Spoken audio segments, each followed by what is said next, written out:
Hey there guys, today we're gonna do a video on some fish tank stuff. For real though, I want to talk about an aquarium plant known as dwarf hairgrass and how to take care of this plant. It is my latest and greatest, favoriteest plant in the house. So rewind 2 months ago, this is when we bought our aquarium dwarf hairgrass. I happened to buy it at Petco and I kept going there and looking for it and they were always out of it. So I knew it was a popular plant, but I had to have it. The question is, what makes dwarf hairgrass so popular? And I think the answer is because it's a carpeting plant and people are obsessed with carpeting their aquariums. Okay, so let's dive into how to take care of this aquarium plant known as dwarf hairgrass. The first step is how to plant this stuff in your aquarium substrate. To get the best carpeting effect and growth in your aquarium for it to grow from side to side, what you're going to want to do is pull apart this plant into chunks. Here, let me rephrase that. Chances are your dwarf hairgrass came to you in kind of a bulk and all the roots kind of grew together and it's just like one giant mass. What we want to do is pull apart that big mass of root structure into smaller quarter-sized pieces. I know this sounds kind of weird because when you think of plants, you think that they're going to be healthier in one piece, but actually when you pull them apart or kind of like propagate them, what they do is they go into defense mode and they grow like twice as fast, and that's what we want here. And I will forewarn you, it's a little scary kind of breaking up the chunk of plant. Chances are you paid $10 to $15, maybe even $20 for this plant, but you have to pull it apart because the dwarf hairgrass is going to grow a lot better into smaller chunks. And what happens is, like I said, the plant goes into defense mode and it grows like twice as fast. And what you want to do is plant them like a couple inches away from each other in hopes that this plant starts to propagate. Well, I don't want to get too ahead of myself. What we're doing here is still pulling it apart. It's really sort of stressful, I will admit it. I was watching her do this and I was just like, oh God, you know, it's just like, you know, do you use tools? Do you tear the roots? Some people say that when you use scissors and cut them that they grow better.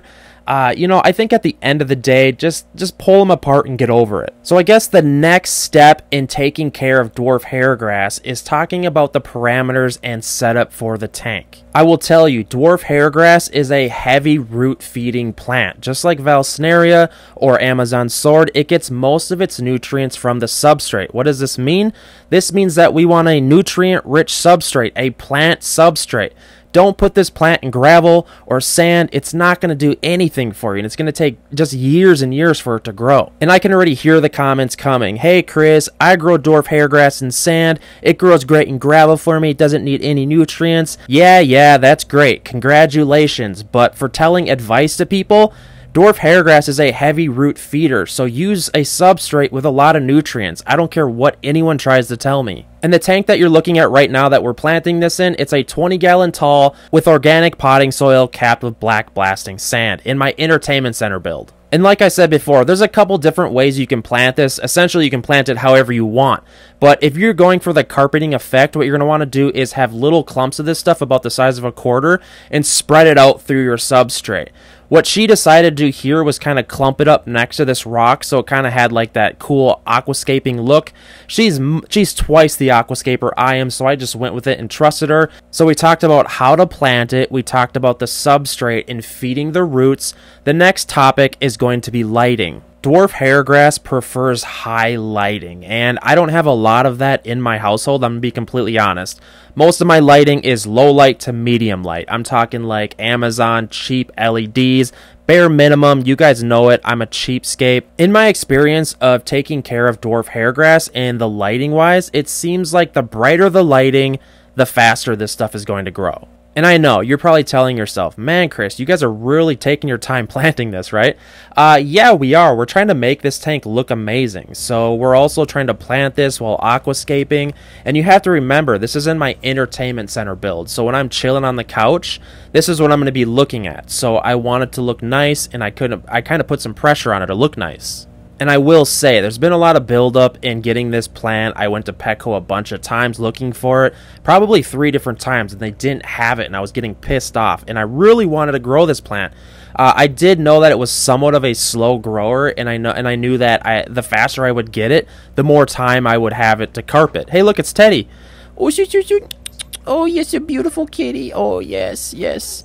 Well, guys, it's been 2 months. Fast forward. Let's go take a look at this dwarf hairgrass. Here is the entertainment center. This is what it looks like if you were to sit on the couch and just chill. Teddy's looking amazing there. Look at his face. But yeah, you can see the dwarf hairgrass right there.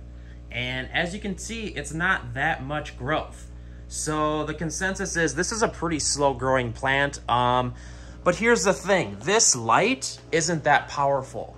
This is a JCNP light, I believe, or a Haiger light or something like that, but it's not that bright. And also, I'm pretty sure I have floating plants in here stealing some of the lighting.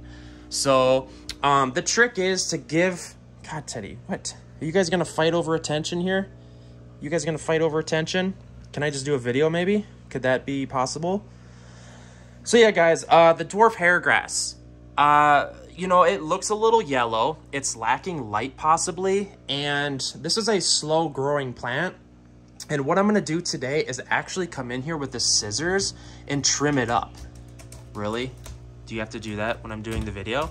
By trimming and propagating the dwarf hairgrass, this plant is going to go into hyper mode. And it's going to start growing a lot faster, and it's going to start carpeting side to side. I gotta say, I'm not too happy by the look of this plant after 2 months later. But I feel like this is good information for you guys to know if you're new going into keeping this plant.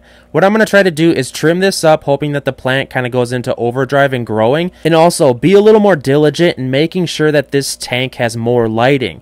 This means that I'm going to have to trim back this Valsinaria in here, and I'm also going to have to nettle the floating plants more often. I mean, don't get me wrong, the plant doesn't look entirely terrible, but it could look better.